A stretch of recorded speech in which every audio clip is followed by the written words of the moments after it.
স্বপ্নে বিয়ে দেখলে কি হয়? অনেকে আমরা স্বপ্ন দেখে থাকি, অনেকে বিয়ের স্বপ্ন দেখে। একজন আমাকে প্রশ্ন করছে, হুজুর স্বপ্নে যদি আমি বিয়ে দেখি তাহলে এর ব্যাখ্যা কি হতে পারে? মনে রাখবেন, স্বপ্ন হচ্ছে তিন প্রকার। একটা হচ্ছে রহমানি স্বপ্ন, একটা হচ্ছে শয়তানি স্বপ্ন, আর একটা হচ্ছে খেয়ালি স্বপ্ন। রহমানি স্বপ্ন মানে হচ্ছে আল্লাহর পক্ষ থেকে যে স্বপ্নগুলো আসে, ভালো স্বপ্নগুলো সেটা আল্লাহর পক্ষ থেকে আসে।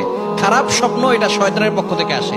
আর একটা হচ্ছে খেয়ালি স্বপ্ন, আপনি সারাদিন যেটা চিন্তা করছেন এটাই আপনার স্বপ্নে বাস্তবায়িত হবে, অর্থাৎ স্বপ্নে আপনি সেটাই দেখবেন। এজন্য এই তিন ধরনের স্বপ্ন হয়।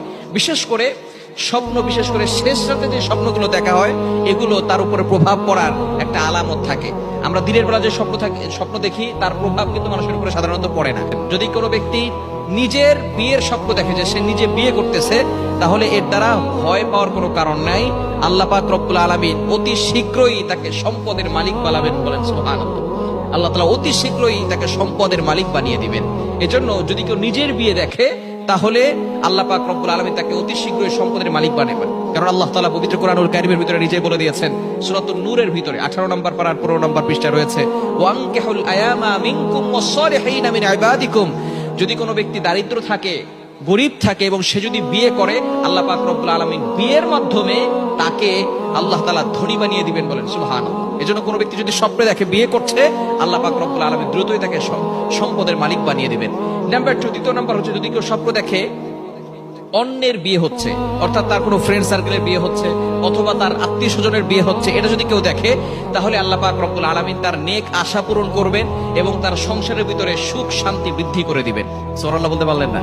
অর্থাৎ নিজের স্বপ্ন দেখলে, যে নিজের বিয়ের স্বপ্ন দেখলে আল্লাহ তাআলা তাকে সম্পদের মালিক বানাবেন, এবং অন্যের বিয়ের স্বপ্ন দেখলে আল্লাহ পাক রব্বুল আলামিন তাকেও কিন্তু সুখ শান্তিতে রাখবেন এবং আল্লাহ পাক রব্বুল আলামিন তার নেক আশাগুলো পূরণ করে নেবেন। এজন্য স্বপ্ন দেখলে আমরা হতাশ হব না। তবে যদি আমরা কেউ খারাপ স্বপ্ন দেখি তাহলে আমরা কিছু কাজ করব, কারণ খারাপ স্বপ্ন এটা শয়তানের পক্ষ থেকে আসে। এবং স্বপ্নের কথা কাউকে বলবো না। আমরা অনেক সময় স্বপ্ন মানুষের কাছে ব্যক্ত করি, খবরদার এটা কখনো করবেন না। আপনি যদি খারাপ স্বপ্ন দেখেন, ঘুম ভেঙে যায়, রাতের বেলা উঠার সাথে সাথে আপনি বাম দিকে 3 বার থুতু নিক্ষেপ করবেন। বাম দিকে ফু দিবেন না, 3 বার থুতু নিক্ষেপ করবেন। এবং দ্বিতীয় নাম্বার হচ্ছে আউযু বিল্লাহি মিনাশ শাইতানির রাজিম পড়বেন। তৃতীয় নাম্বার, যেদিকে কাত হয়ে আপনি স্বপ্ন দেখেছেন তার বিপরীত দিক হয়ে ঘুমিয়ে যাবেন। ফর এক্সাম্পল, আপনি ডান দিকে কাত হয়ে স্বপ্ন দেখেছেন, তাহলে আপনি বাম দিকে ফিরে ঘুমিয়ে যাবেন। যদি বাম দিকে স্বপ্ন দেখেন তাহলে আপনি ডান দিক হয়ে ঘুমিয়ে যাবেন। এরপরে এই স্বপ্নের কথা আপনি কাউকে বলবেন না। ভালো করে মনে রাখেন, খারাপ স্বপ্ন দেখলে যদি কোনো হক্কানি আলেম হয় এবং যিনি স্বপ্নের ব্যাখ্যা করতে জানেন তার কাছে বলতে পারেন। এছাড়া আপনি কোনো মানুষের কাছে বলবেন না, কেননা স্বপ্নের ব্যাখ্যা যদি কেউ উল্টাপাল্টা করে ফেলে তাহলে কিন্তু এই স্বপ্নের ব্যাখ্যা আপনার উপরে প্রভাব পড়বে।